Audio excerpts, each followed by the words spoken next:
கள்ளக்குறிச்சி மாவட்டம், கள்ள சாராயம் மாவட்டம், எத்தனை சாவுகள், எத்தனை இறப்புகள். அதெல்லாம் அன்னைக்கு வந்து போனதுக்கப்புறம் எனக்கெல்லாம் தூக்கம் வரல. ஒவ்வொரு வீட்டிலும் தெரு தெருவில், அங்க தெருவில், இந்த தெருவில், பக்கத்து தெருவில், அது தெருவில், அப்படி எவ்வளவு சாவுகள் ஒரே நாள். இப்ப இன்னைக்கு நினைச்சா கூட எனக்கு ஒரு மாதிரி இருக்கு. இப்படி ஒரு நிலை தமிழ்நாட்டினோட அவல நிலை. எல்லாத்துக்கும் தெரியும், கள்ளக்குறிச்சியில கள்ளச்சாராயம் காலங்காலமா விற்கிறாங்க. யார் விற்கிறான்னா திமுக விற்கிறான். அது எம்எல்ஏவா இருக்கிறான், மாவட்ட செயலர் இருக்கிறானுங்க, இவங்க தான் விற்கிறானுங்க. கல்வராய மலையில கள்ளச்சாராயம். இது ஏதோ 10, 20, 30, 40, 50 ஆண்டுகளாக நடக்குது.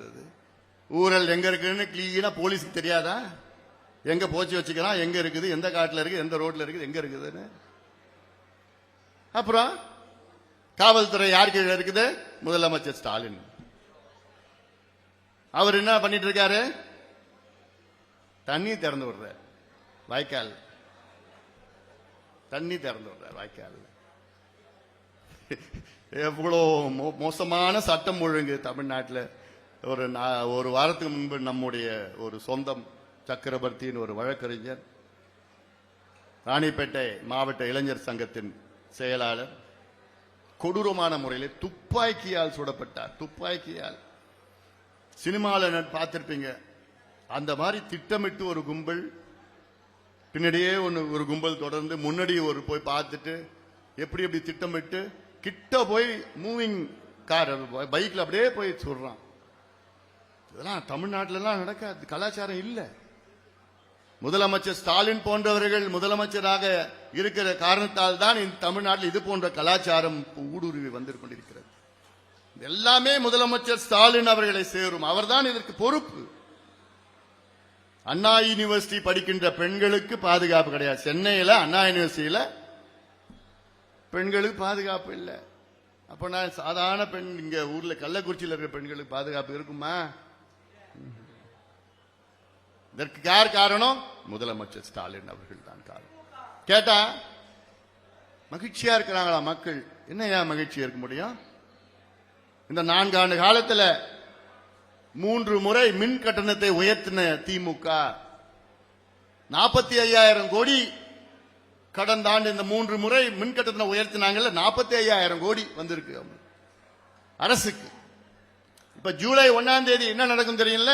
என்னம்மா, ஜூலை 1ஆம் தேதி 4வது முறை மின் கட்டணத்தை உயர்த்த முடிவு செய்துவிட்டார்கள். முடிவாயிடுச்சு. 3.5 விழுக்காடு மின் கட்டணத்தை இந்த ஜூலை 1ஆம் தேதி அதை 4வது முறையாக கையெழுத்து போட்டு எல்லாம் முடிஞ்சிடுச்சு. ஆனா உங்களுக்கு கொஞ்சம் கொஞ்சமா 3.5%, 6%, 7% உயர்த்தி கொண்டிருக்கின்றார்கள் இந்த மின் கட்டணத்தை.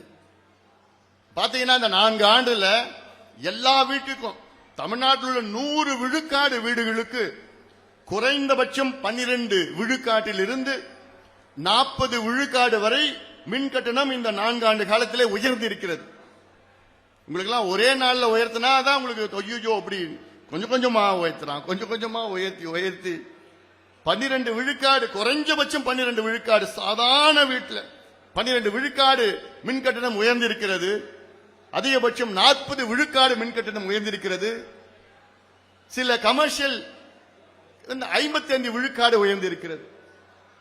இதெல்லாம் அப்புறம் எப்படியா மகிழ்ச்சியா இருப்பா? வீட்டு வரி உயர்த்திட்டாங்க, குடிநீர் வரி உயர்த்திட்டாங்க, பத்திரப்பதிவு கட்டணத்தை உயர்த்திட்டாங்க, போக்குவரத்து உயர்த்திட்டாங்க, பால் விலையை உயர்த்திட்டாங்க. எல்லாமே உயர்த்தி பிறகு யார் மகிழ்ச்சியா இருக்க போறாங்க? தமிழ்நாட்டில் யார் இருக்க போறா? யாருமே கிடையாது. யாருமே கிடையாது. முதலமைச்சருடைய மகிழ்ச்சியா இருப்பாங்களா? அந்த காலத்துல மன்னர்கள் கேட்பாங்க அமைச்சர்கள், அமைச்சரே மும்மாரி மழை பொழிகிறதா? மக்கள் மகிழ்ச்சியாக இருக்கிறார்களா? ஆம் மன்னரே, ஆம் மன்னரேன்னு சொல்லுவாங்க ஜால்ரா போட்டுக்கிட்டு. அதேதான் இப்போ நடக்குது. ஜால்ரா போட்டுக்கிட்டு சூப்பர் சூப்பர் சூப்பர் சொல்லிட்டு இருக்கிறாங்க. என்ன தெரியும்? 8 மாதத்துல தெரியும் என்ன மக்கள் செய்ய போறாங்கன்னு தெரியும். அது முடிவாயிடுச்சு.